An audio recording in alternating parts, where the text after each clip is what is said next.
Hello everyone, welcome to my channel Brilliant Minds. तो आज की इस वीडियो में हम क्लास 11 फाइनेंशियल मार्केट मैनेजमेंट का अपना नया चैप्टर नंबर 5 ETFs, डेप्ट एंड लिक्विड फंड को स्टार्ट कर रहे हैं। तो जो हमारा चैप्टर नंबर 1 to 4 मैंने पूरे कंप्लीट कर दिए हैं और चैप्टर नंबर 4 तो कंप्लीट हो ही गया है, आप उसकी वीडियोस भी देख सकते हैं। तो आज से हम क्या करेंगे, आज से अपना नया चैप्टर जो है चैप्टर नंबर 5 उसे हम स्टार्ट करेंगे।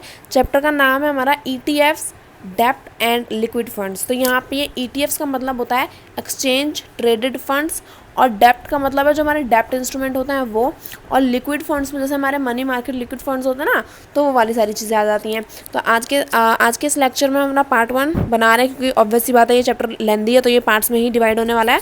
तो चलो अपना पार्ट 1 हम स्टार्ट करते हैं। तो सबसे पहले दिया है introduction to exchange traded fund. तो अब सबसे पहले हमें ETFs का क्या दे रखा है, यहाँ पे ETFs का हमें यहाँ पे इंट्रोडक्शन दे रखा है, उसी से हम रीड कर लेते हैं। तो देखो, exchange traded funds ETFs are mutual fund units which investors buy sell from the stock exchange as against a normal mutual fund unit where the investor buys sells through a distributor or directly from the AMC. ETF is a concept is relatively new in India.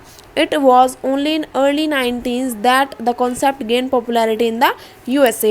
यानी कि जो हमारा exchange trade fund है ना, ये हमारा बिल्कुल एक म्यूचुअल फंड की यूनिट की तरह ही हम इसे ट्रेड कर सकते हैं इन द सेंस। पर जो हमारा ETF है म्यूचुअल फंड की यूनिट नहीं है।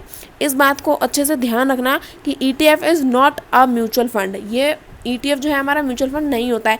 ETF फंड जो है वो हमारा म्यूचुअल फंड की यूनिट की तरह ही क्या किया जाता है, ट्रेड किया जाता है। तो अब देखो, जैसे यहाँ पे दे रखा है कि जो एक्सचेंज ट्रेडेड फंड है उसमें जैसे हम म्यूचुअल फंड के यूनिट्स को खरीदते हैं और बेचते हैं ना, तो सिमिलरली हम एक्सचेंज ट्रेडेड फंड ETF को भी स्टॉक एक्सचेंज में जाके नॉर्मल एक म्यूचुअल फंड की यूनिट की तरह ही खरीद सकते हैं और बेच सकते हैं। तो इन्वेस्टर्स आराम से स्टॉक एक्सचेंज में जाके एक ETF को खरीद सकता है और बेच सकता है। और क्या कर सकता है, अगर वो डायरेक्टली खुद नहीं खरीद रहा तो वो डिस्ट्रीब्यूटर यानी कि ब्रोकर की हेल्प ले सकता है, और अगर वो चाहे तो डायरेक्टली AMC के थ्रू भी, एसेट मैनेजमेंट कंपनी के थ्रू भी क्या कर सकता है, जो इन्वेस्टर है वो AMC के थ्रू भी डायरेक्ट अपना ETF को जो है खरीद सकता है। और अगर हम देखें तो ETF इज़ अ कॉन्सेप्ट, अच्छा देखा जाए तो ETF जो है ना वो अभी इंडिया में इतना ज़्यादा पॉपुलर नहीं है कि हर कोई इनसे जानता हो कि ETF क्या है। जैसे कि अगर आप म्यूचुअल फंड्स की बात करोगे तो म्यूचुअल फंड्स मोस्टली लोगों को पता होता है कि म्यूचुअल फंड क्या है। आप शेयर मार्केट और स्टॉक मार्केट की बात करोगे तो ये इसके बारे में पता होता है, लेकिन ETF इतना पॉपुलर कॉन्सेप्ट इंडिया में अभी नहीं है। लोगों को अभी ज़्यादा नहीं पता कि ETF क्या होता है। कुछ लोगों को पता भी है बट ज़्यादातर लोगों को नहीं पता। लेकिन अगर देखा जाए तो इन अर्ली 90s है ना, early 90s in the sense यहाँ पे हम बात कर रहे हैं अपने 90s इन द सेंस हो गया हमारा जो 90 का दशक है ना, तो हमारे जो अर्ली 90s है यानी कि 90 के दशक में शुरुआत वाले टाइम पीरियड पे, तो जो है ये USA में काफ़ी फेमस थे। यानी कि जो ETFs थे वो USA में काफ़ी ज़्यादा फेमस थे अपने अर्ली 90s पे। तो अपने 90 के दशकों के समय पे ये ETF है वो USA में काफ़ी फेमस है, बट इंडिया में अभी रिलेटिवली इतना फेमस और ज़्यादा पॉपुलर नहीं है। तो आया आपको समझ में आएगा कि ETF क्या है, एक म्यूचुअल फंड की तरह ही एक यूनिट है जिसे हम स्टॉक एक्सचेंज से खरीद सकते हैं। आगे देखें तो ETF have relatively lesser cost as compare to mutual fund scheme. ये इंपॉर्टेंट लाइन है, इस बात को ध्यान रखना हमेशा, ये आपको डिफ्रेंसिएशन में काम आएगी। आगे देखें तो this is largely due to structure of ETFs while in case of a mutual fund scheme the AMC deals directly with the investor and distributor directly. The ETF structure in such that the AMC do not have to deal directly with investor distributor. It instead issue unit to a few designated large participation who are also called authorized participants APS, who in turns act as market maker for the ETFs। यानी कि जो ETFs है ना, अगर उनकी cost, अगर मैं एक ETF खरीदूं और एक म्यूचुअल फंड की स्कीम में इन्वेस्ट करूं तो ETF मुझे ज़्यादा सस्ता पड़ेगा as compare to mutual fund की स्कीम। ऐसा क्यों? क्योंकि अगर हम देखा जाए तो म्यूचुअल फंड क्या है, म्यूचुअल फंड एक स्कीम है जिसमें हम डायरेक्टली क्या करते हैं, जो हमारे देखो यहाँ पे जो हमारा डील है ना वो डायरेक्टली की जाती है इन्वेस्टर और डिस्ट्रीब्यूटर के बीच में। यानी कि जो AMC कंपनी है वो डायरेक्ट क्या करती है, इन्वेस्टर्स के साथ में डील करती है। और अगर देखा जाए ETF, तो ETF ऐसा नहीं करता। ETF जो है वो डायरेक्ट AMC कंपनी हमारे साथ अपना कॉन्टैक्ट नहीं बना के रखेगी। अगर आप म्यूचुअल फंड खरीदते हो तो आपने क्या करा, आपने पैसा दे दिया, अब AMC जो है वो डायरेक्ट आपके कॉन्टैक्ट में या फिर डिस्ट्रीब्यूटर के कॉन्टैक्ट में है। लेकिन ETF जो है वो एएमसी से कनेक्टेड है, लेकिन जो ईटीएफ के एएमसी है, यानी कि अगर आप एक ईटीएफ खरीदते हो, ईटीएफ में क्या बोलते हैं इन्वेस्ट करते हो, तो डायरेक्टली एएमसी आपका डील नहीं करेगी। वो क्या करेगी, वो उसके अलग ऑथोराइज पार्टिसिपेंट्स होते हैं, उसके एएमसी ही क्या करती है, एएमसी ही अपने एक अलग पार्टिसिपेंट्स निकालती है कि ये लोग क्या करेंगे, ईटीएफ ट्रेडिंग ईटीएफ इन्वेस्टर्स को देखेंगे। यानी कि यहाँ पे जो एएमसी है उसने अलग से हमें क्या दे दिए, एपीज दे दिए, यानी कि अथोराइज पार्टिसिपेंट्स दे दिए कि यही लोग क्या करेंगे, अब जो है ईटीएफ्स के बारे में ट्रेड करेंगे और ईटीएफ के जो इन्वेस्टर्स हैं उनका ध्यान रखेंगे। तो यहाँ पर हम डायरेक्टली एएमसी से ट्रेड नहीं कर रहे हैं, और अगर हम डायरेक्टली एएमसी से ट्रेड नहीं कर रहे हैं तो इसलिए हमें जो कॉस्ट है वो भी यहाँ पर थोड़ी कम मिल जाती है, तो यहाँ पे थोड़े सस्ते होते हैं ईटीएफ।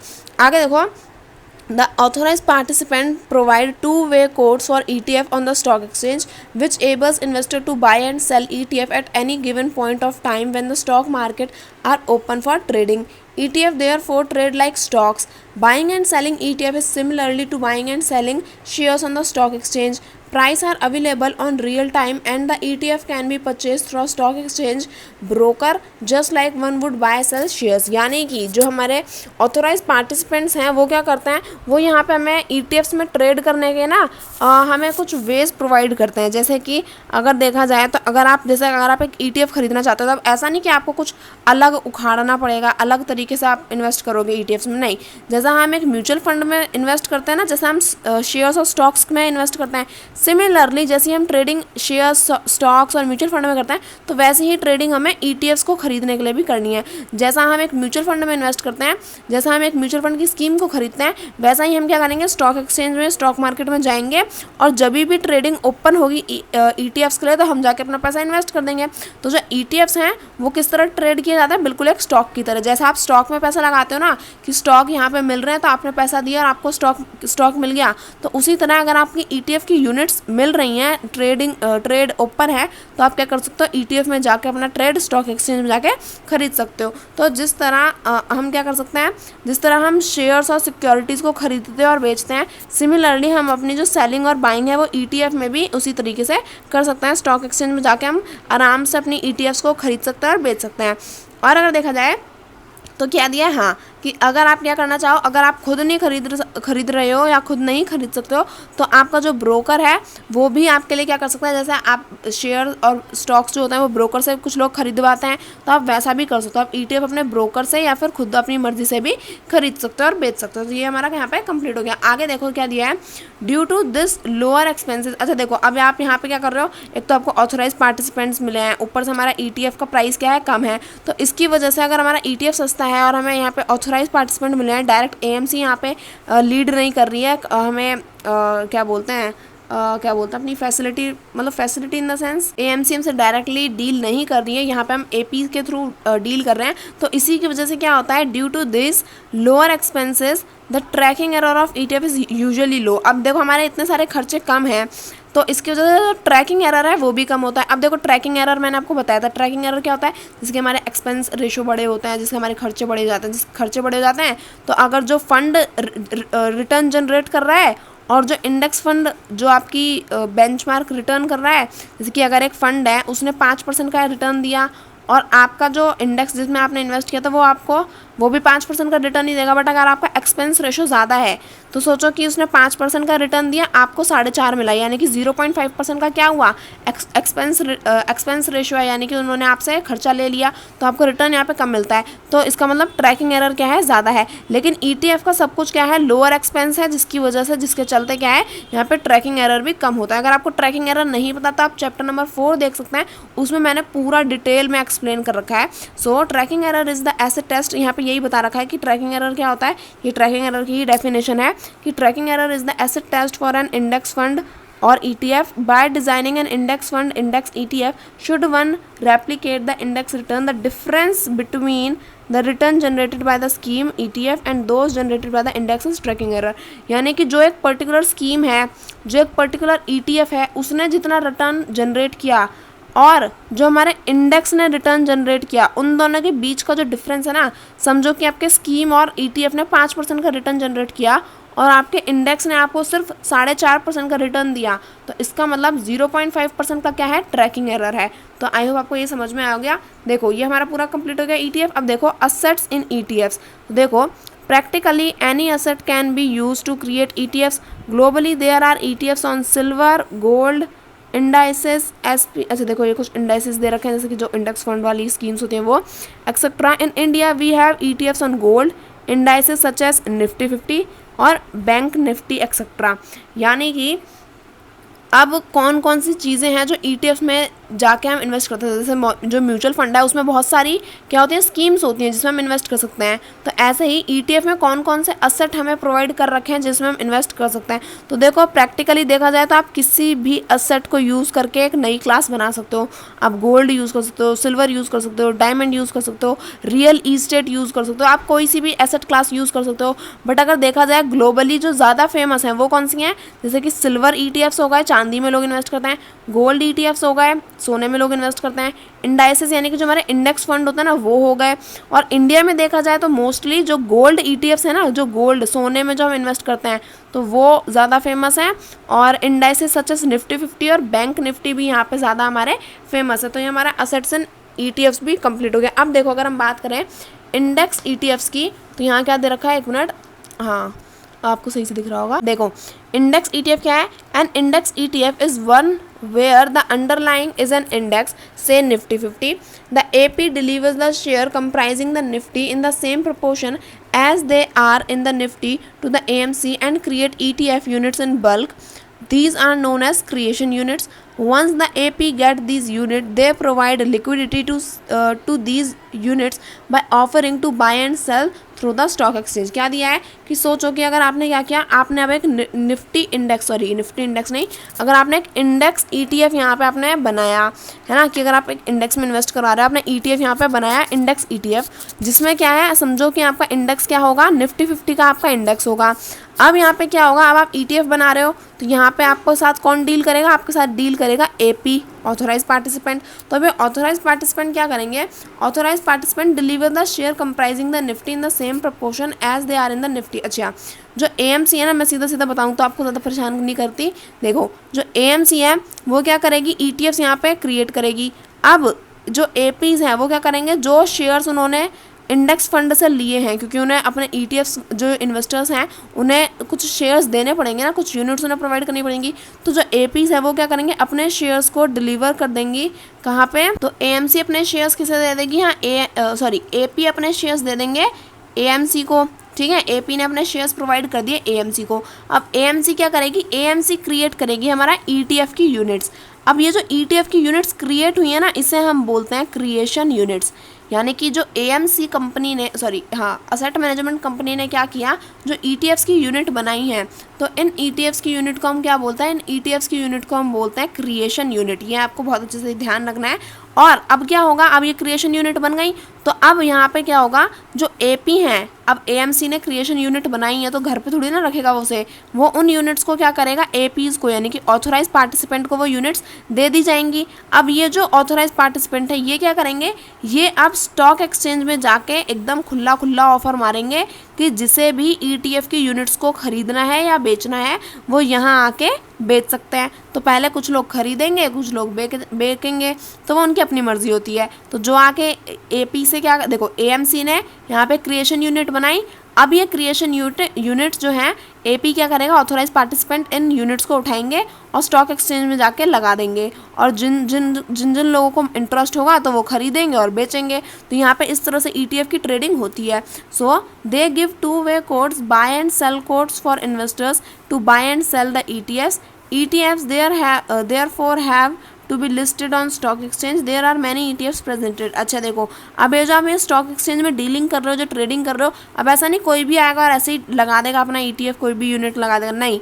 ये जो ETF है वो क्या होना चाहिए, वो यहाँ हमारे स्टॉक एक्सचेंज में लिस्टेड होना चाहिए। ऐसा ही नहीं कोई भी कंपनी आके बस ऐसे ही ETF लगा के चली गई, वो लिस्टेड स्टॉक एक्सचेंज में होना ही चाहिए। और देखा जाए तो यहाँ पे हमारे स्टॉक एक्सचेंज में जो है NSE के पास में बहुत सारे जो ETFs हैं वो ऑलरेडी लिस्टेड हैं। और अगर आप चेक करना चाहो, अगर आपको फर्दर डिटेल्स चाहिए तो आप इस वेबसाइट पर भी चेकआउट कर सकते हैं। तो ये हमारा यहाँ पे पूरी तरह से कंप्लीट हो गया। अब देखिए अगर हम अपने साइलेंट फीचर्स, तो ये साइलेंट फीचर्स में क्या इतनी राज की बात हो जैसे इतना साइलेंट बना रखा है। तो देखो पहला पॉइंट जो हर एक बच्चे को पता होगी बट फिर भी हम बता रहे हैं, an exchange traded fund ETF is essentially a scheme where the investor has to buy sell unit from the market through a broker.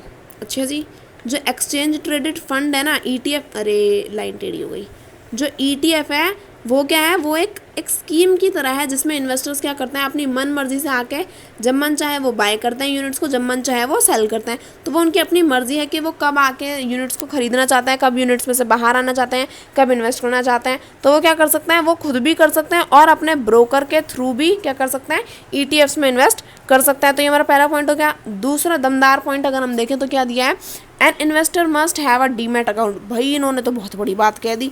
बताओ, ट्रेडिंग करने के लिए ऑब्वियस सी बात है हमारे पास डीमैट अकाउंट होना ही चाहिए, वरना आप ये यूनिट्स को क्या सर पे लेकर घूमोगे। सबको पता है भाई ये बात कि अगर आप ट्रेडिंग स्टार्ट कर रहे हो, अगर आप स्टॉक एक्सचेंज में इन्वेस्ट करते हो या फिर आप किसी म्यूचुअल फंड में इन्वेस्ट करते हो या फिर आप किसी ETF में इन्वेस्ट करते हो, तो आपके पास एक डीमैट अकाउंट होना चाहिए ताकि आपकी सिक्योरिटीज़ उस अकाउंट में आप सेव करके रख सको। अब आसमान में थोड़ी ना लेके घूमोगे उन सिक्योरिटीज़ को। तो इसलिए जो भी इन्वेस्टर ETF में इन्वेस्ट करता है उसके पास क्या होना चाहिए, एक डीमैट अकाउंट तो नेसेसरी है। अगर नहीं होगा तो भला आप सिक्योरिटीज़ रखोगे कहाँ, तो डीमैट अकाउंट होना चाहिए। So for understanding what is demat, अच्छा देखो अगर आपको नहीं पता कि डीमैट अकाउंट क्या है तो आप क्या कर सकते हो, यहाँ पे please refer to NCFM module finance markets, यानी कि आप क्या कर सकते हो NCFM मॉड्यूल्स में जाके पढ़ सकते हो कि डीमैट अकाउंट क्या है। वैसे तो आप इतने बड़े हो कि आपको पता ही होगा, बट अगर आपको नहीं पता है तो आप क्या कर सकते हो, एक बिगनर्स का मॉड्यूल्स होता है कि जिन्हें अगर कुछ भी नहीं पता स्टॉक मार्केट क्या है, डीमैट अकाउंट क्या है, ट्रेडिंग अकाउंट क्या है, तो वो यहाँ पे इस वाली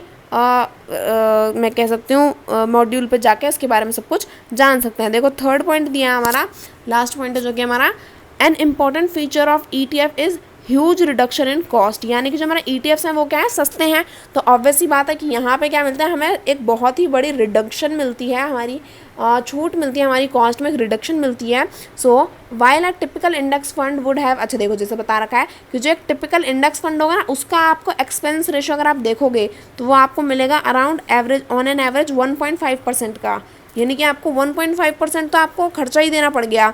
और अगर हमें ETF की बात करें तो इसका जो एक्सपेंस है वो तो भैया 1% भी नहीं है, पूरा 0.75% है, यानी कि 0.75%। एकदम से हिंदी बोली मैंने, देखा, 0.0%, यानी कि 0.7% क्या होता है यहाँ पे आपका ETF में एक्सपेंस रेशो होता है। और अगर आप टिपिकल इंडेक्स फंड्स देखो तो वहाँ पे 1.5% का है। तो यहाँ पे देखा ना आपको कि आपको कितना छूट कितनी रिडक्शन मिली, कितनी छूट मिली। So in fact the international market these expenses are even lower. और अगर आप इंटरनेशनल मार्केट्स में देखो ETF की एक्सपेंस रेशो तो वो और भी ज़्यादा कम है। सो इन इंडिया टू दिस में, अभी जो हम हमारा नेक्स्ट पेज है उसे स्टार्ट कर लेते हैं। Be the trend, once more index funds and ETF came to the market and their popularity increased, expenses especially in long term determine to a large extent how much money the investor make. This is because lesser expenses means more the investor money is getting invested today over a long period of time. The power of compounding will turn this saving into a significant contributor to the investors return. अगर मैं आपसे कहूँ अब कि यहाँ पे भला ये ETF में जिसमें ये एक्सपेंस रेशो की अगर हम बात कर रहे हैं तो ये हम बात क्यों कर रहे हैं, भला ETF में भी क्या एक्सपेंस रेशो का कोई रोल है? तो यस, बहुत बड़ा रोल है। कैसे रोल है कि देखो अगर आप क्या करते हो, अगर आप इन्वेस्ट कर रहे हो और अगर आपका एक्सपेंस रेशो ज़्यादा है तो यानी कि आपका जो रिटर्न मिलेगा आपको उसमें से आपको थोड़ी अमाउंट क्या है दूसरे इंसान को देनी पड़ेगी, जो चार्ज है, जो फीस है। अब सोचो कि आपने क्या किया, 1000 रुपये लगाए। अब 1000 रुपये में से 1%, 1000 रुपये का 1% अगर क्या ले लूँ मैं आपसे कमीशन ले लूँ तो 1000 रुपये का 1% क्या हो जाएगा, 1000 रुपये का 1% हो जाएगा 10 रुपये। तो यानी कि आपको सिर्फ कितने मिले, आपको मिलेंगे 990 रुपये और 10 रुपये मेरे हो गए। और अगर यहीं पे मैं क्या करूं, अगर 1000 रुपये का 0.1% लगाऊं तो देखो 1000 रुपये का अगर मैं सिर्फ और सिर्फ 0.1% लगाती हूँ तो यहाँ देखो 1000 रुपये का 0.1% आपको दिख नहीं रहा क्या? हाँ, 1000 रुपये का 0.1% तो 1 रुपया हो गया, यानी कि आपको 999 रुपये मिलेंगे और मेरे को कितने मिलेंगे, सिर्फ 1 रुपया मिलेगा कमीशन के तौर पे। तो अगर आपका एक्सपेंस रेशो ज़्यादा होगा तो आपसे ज़्यादा खर्चा करवाया जाएगा, और अगर आपका एक्सपेंस रेशो कम होगा तो आपका जो खर्चा है वो कम होगा और आपका रिटर्न ज़्यादा होगा। ऐसे ही यहाँ पे हमें एग्जांपल दे रखा है कि समझो कि 2 स्कीम है, एक स्कीम ए है, एक स्कीम बी है। हमें आइसक्रीम खानी है, नहीं गर्मियाँ आ रही हैं, वैसे मन तो है आइसक्रीम खाने का, हम आइसक्रीम पे नहीं स्कीम पे ध्यान देते हैं। तो देखो जो स्कीम ए है उसमें हमने इन्वेस्ट करे कितने रुपए, 10,000 रुपये। स्कीम बी में भी हमने 10,000 रुपये इन्वेस्ट करे। हम बिल्कुल भी डिस्क्रिमिनेशन नहीं करते हैं, बिल्कुल भेदभाव नहीं, ना नको बिल्कुल नहीं। अब एक्सपेंस रेशो यहाँ पे हमने बदल दिया, पर समझो कि एक्सपेंस रेशो हमारा ये इंडेक्स फंड है, ऐसा समझ लेते हैं, और ये हमारा ETF है, ठीक है।